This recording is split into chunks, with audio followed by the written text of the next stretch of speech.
Hello everyone, welcome back. Savages here, coming back with a new part of What If Deku Was an Akame Kill. Now, let's just get right into it, shall we? Just make sure to remember to tell me down in the comments what do you think about this part, and what do you think will gonna happen in the next part. So let's begin. Now where we last left off, Midoriya has pulled out his weapon after the weird, creepy music stops, and this person appears in front of him. This guy with black horns and long blonde hair and big physique and stature, who he can only assume to be one of Esdeath's three beasts. After all, he carry her cross. And as Midoriya prepares for the battle, the person who then introduced himself as Deidara immediately proceeds to throw his axe at Midoriya, which Midoriya saw coming and he immediately dodged. As then Deidara just keeps smiling at Midoriya before the axe that was just thrown spins around and goes back, but again, Midoriya just ducks his head perfectly in the same moment and survives the attack. Though Deidara is still a little surprised by that. It's almost like he saw that thing happening and saw it coming. And indeed he did. Midoriya's, thanks to Spectator, Midoriya was able to see Deidara's intention, and he realized that this weapon was going back at him when he saw that smile on Deidara's face. And so Midoriya's like, if that's all what you can do, then this will not be much of a battle, as Deidara just brings a giant smile on his face, a smile that Midoriya reads as only one word: this fun. And then Midoriya just seeing how much excitement this guy has, it's sickening. He's certainly bloodthirsty, and the only thought in his brain is either this is gonna be fun, or this kid is gonna give me a lot of experience. And Midoriya is sick of gaming references, and so Deidara goes ahead to hit Midoriya with the axe, and so Midoriya does the same with his sword as their blades clash, and immediately Midoriya can notice the crack on his sword as it breaks, and immediately Midoriya jumps away, looking into his broken sword, while Deidara said, "What's the matter? Seems that your sword cannot keep up with my axe. After all, it's an imperial arm." And Midoriya said, "Yeah, I figured." And Deidara said, "What's your name, kid? You seems quite different. I've never faced anybody like you, especially someone with your skills. You're strong for someone who is so tiny and short, but I know not to... What is the word again? Come on, Deidara, what was it? Yeah, I know not to underestimate my enemy, especially someone who is a twink. I know better. One of my pals is a twink." As Midoriya said, "Was this supposed to be a compliment? Because it doesn't feel like it." As he said, "Take it as you will. What you should really be worried about right now is your life." As immediately Deidara throws both of his axes again, and Midoriya, seeing him throws both of them, he dodges them again, as he goes straight into Deidara to try and hit him, since now he's vulnerable without his axe, while the two axes behind of him are coming back. And then, immediately, Midoriya gets closer. Deidara is like, "Bad idea," as he prepares to throw a punch, and Midoriya is standing right in front of him. Deidara throws the punch as it slams into the ground, but Midoriya is nowhere to be found, as he did a backflip over Deidara's head and standing behind of him. As the two axes fly and Deidara, they immediately hit into him, as Deidara said, "Oh no, my axes." As Muriel takes a step back, saying, "What?" As Deidara turns around to show that he caught the two axes. And even if he didn't catch them, these are his imperial arm. You can't use someone's imperial arm against them. An imperial arm who chooses a wielder will not be harmed by its wielder. Or the opposite. The wielder will not be harmed by his same imperial arm unless the wielder chooses to. At least that's the case with his axe. That's why Midoriya was an idiot for doing this in the first place. As Midoriya said, damn it, should have read his mind. Switching between spectators' eyesights is still a little difficult. Come on, just focus. First, focus. Remember what Bulat taught you. First of all, check for any hidden weapons. And then check your surroundings. And then focus. As Theodore said, what's the matter? You're surprised? As, well, when Midoriya checks his surroundings, suddenly something comes out. Someone from behind tried to hit Midoriya, kill him instantly. But thankfully, immediately and out of nowhere, literally spawning out of nowhere, Bulat turns off his invisibility and kick the little blonde kid who just was about to stab Midoriya from the back. As Midoriya said, Bulat? As Bulat said, Midoriya? That was a good first attempt, but you did a few stupid things. We'll talk about it later. For now, let's focus on the battle.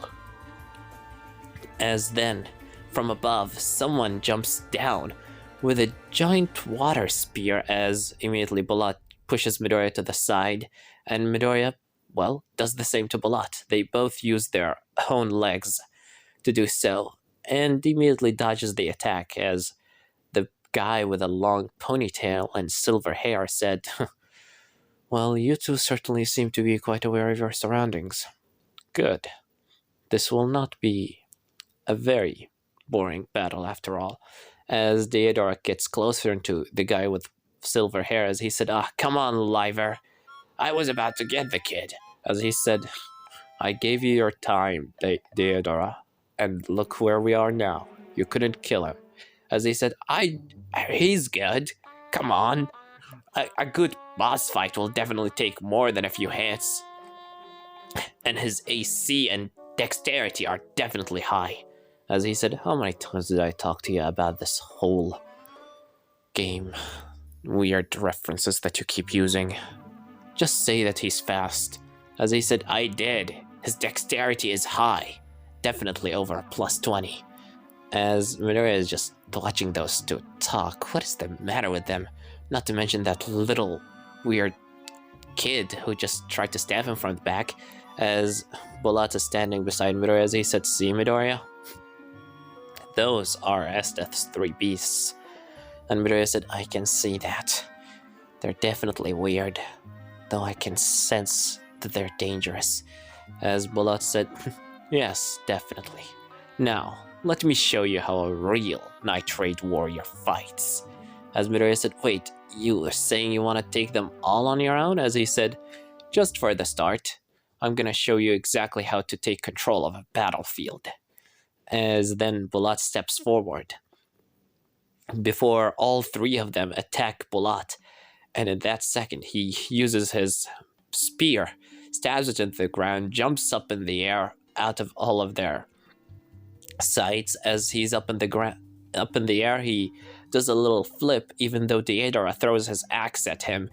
Bulat dodges it and, well, blocks the other one with his spear as he goes down and chops Deidara in half before Liver or Meow even do anything.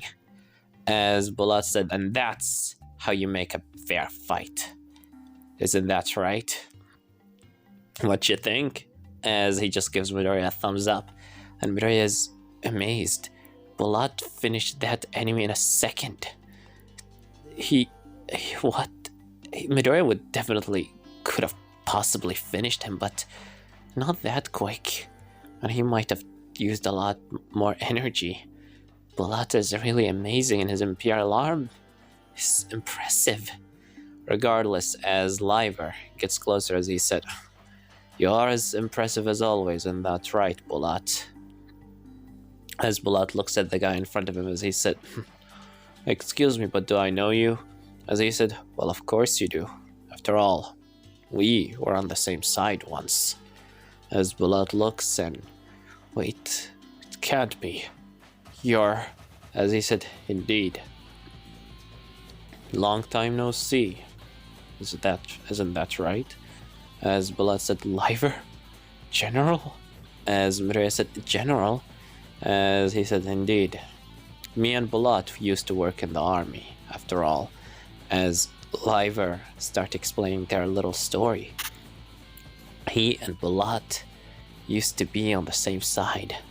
They used to be in the Imperial Army before he was taken into prison under false charges, even though Bulat tried to plead for him and Liver tried to plead his case to the court. No one listened to him, except one person who listened to him when he was in his cell days before his execution, unrightful and unjust. A woman of blue hair and white clothes, and a voice as cold as the winter itself, stepped into his cell and offered him a hand. Offered him a place to belong and a place to serve without anyone telling him what to do. Except her, of course. She gave him his life back, and he owes everything to her. Esdeath has saved me, Bulat. And that's why I serve her now. As Bulat said, you gotta be kidding me. That woman is crazy. As he said, that crazy woman has saved me. And you dare put such words in front of her name. She is a great general and a great leader. Better than the stupid old man standing in front of you. As he said, but you were a great leader too, Liver. As he said, if I was, you wouldn't be here standing against me. You would be on my side. But no, somehow we ended up on opposite sides of the spectrum, haven't we? But it doesn't matter. We can still be team. We can still work together. Join me, Bulat. Lady Esdeath will definitely be welcoming of you. Someone with your caliber and strength could take the place of Deodora now since you killed him. So the three beasts need a new tank. As, well, Bulat said, I'm done serving the Empire, Liver. As Liver said, is that so? Well, how unfortunate. Guess there is no way around it. A battle must commence, and to the victor shall go the spoils. As Liver takes off his glove, revealing a ring on his finger. As Bulat said, that's, and Midoriya cuts him off saying, the Black Marling ring. It allows its user to use any form of liquid. As Liver said, who's that kid, Bulat? Your new partner? I am insulted that you have replaced me with that. Though he certainly does know his things. You're right. The Black Marlin ring was one of Esdeath's many gifts to me. That and my life. And unfortunately for you, we're fighting in a place that lacks no shortage of liquids. As Midoriya said, damn it, he's right. We're in the middle of the sea. And so, Liver uses the Black Marlin ring. And it does what it says it does. It starts controlling the water. And Midoriya starts seeing giant water dragons just appear out of the ground, all floating in the air and looking straight at Bulat. As Liver said, be ready and be on guard, for I am coming for your head, Bulat. As Bulat said, you took the words right out of my mouth, Liver? As, while those two are talking, and Midoriya was kind of focusing on their conversation, suddenly, and weirdly enough, he gets a stabbing sensation in his head. And when he turns left, he sees the kid immediately jumping at him with his weird little flute and try to stab him with it, which Midoriya grabs it with one hand, and surprisingly this kid has quite the hand on him. As Midoriya looks at him as he said, damn it, for a second there I forgot this guy exists. As Naya said, you have a cute face, so cute. It will make a great addition for my collection. As immediately Niao kicks Midoriya in the stomach to cause Midoriya to let go of his flute. And Midoriya looks at him saying, "Collection?" As Niao said, "Yep, I collect people's faces, at least the ones I like." As immediately Naya start talking about his collection, saying that his last edition was the face of the daughter of that one rich dude that they killed in the north. She was such an adorable girlie. Maybe he will put Midoriya's face beside her. They would look so adorable together. So cute. As Midoriya just disgusted by the vile thoughts of this kid. How old even is he? Is he younger than Midoriya? As Midoriya just shakes those thoughts away of doubt, and the only thought that he keeps in his mind now is that he probably should kill this dude and go help Bulat as soon as possible. And so Midoriya does. Immediately, Niao jumps straight at Midoriya, and Midoriya this time increases his power from 18 to 20. And now his electricity starts showing off a little more. And Niao is surprised. What is this light show around this kid? And he feels a bit unsafe. But before he can determine anything, immediately Midoriya gets closer to him in the middle of Niao's rush at Midoriya and grabs him by the flute before pulling it out of his hand and kicking him in the chest and throwing it to the side. Since it's obviously an imperial alarm, he will keep it. The higher-ups in the revolutionary army did tell him that he should either destroy those imperial arms or capture them. For now, he'll capture this imperial arm and give it to Najinda. As Niao lies on the ground, he coughs a little, saying, "Man, what the hell? How the hell are you so strong? What kind of imperial arm do you have?" As he looks into Midoriya, and the look in Midoriya's face is serious.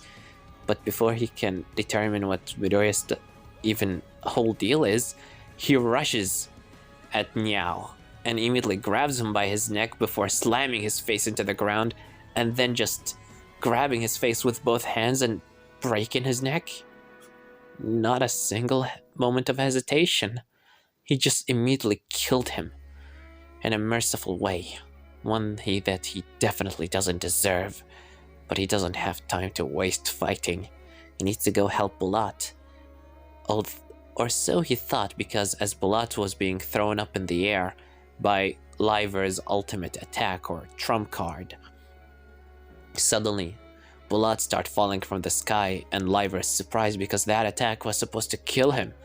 But he immediately goes down and chops Liver in half, killing him instantly. As Bulat said, "Do not doubt me ever, Liver.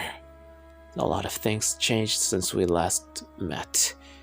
As his imperial arm peels off of him, he is at his limit, and so Incursio stopped working. And before Bulat falls on the ground, Midoriya catches him as he said, "You okay?" As he said, "Well, I'm still breathing and I'm alive. In the Assassin's Handbook, that means I'm okay." And Midoriya said, "Alright." And Bulat said, "You finished your fight? Impressive. You're getting quite good. Maybe you'll one day surpass me." As Midoriya said, "Don't talk like that now. You're making it sound like you're about to die." As he said, "Nah, I'm not dying yet. Still have work to do.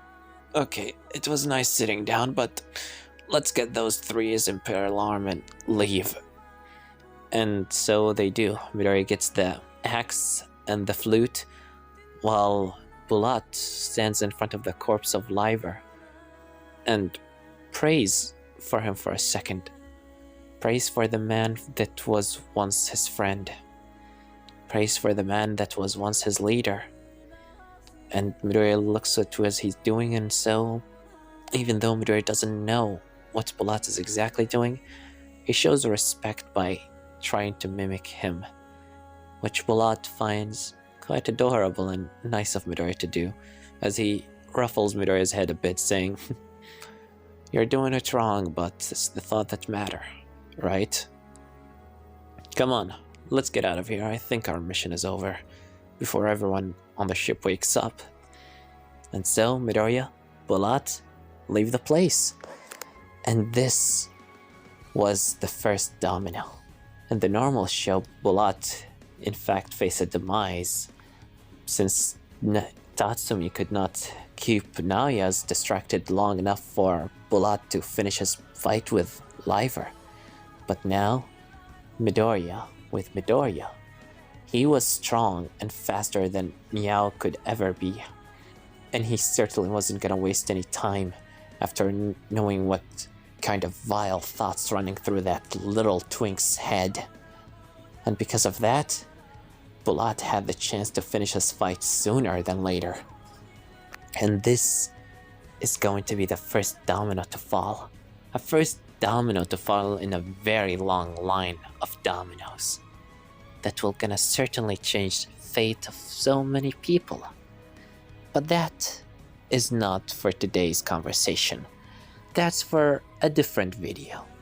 For now, don't forget to tell me what you think about this part, and what do you think will gonna happen in the next part. Well, I have nothing more to say than Severed was here.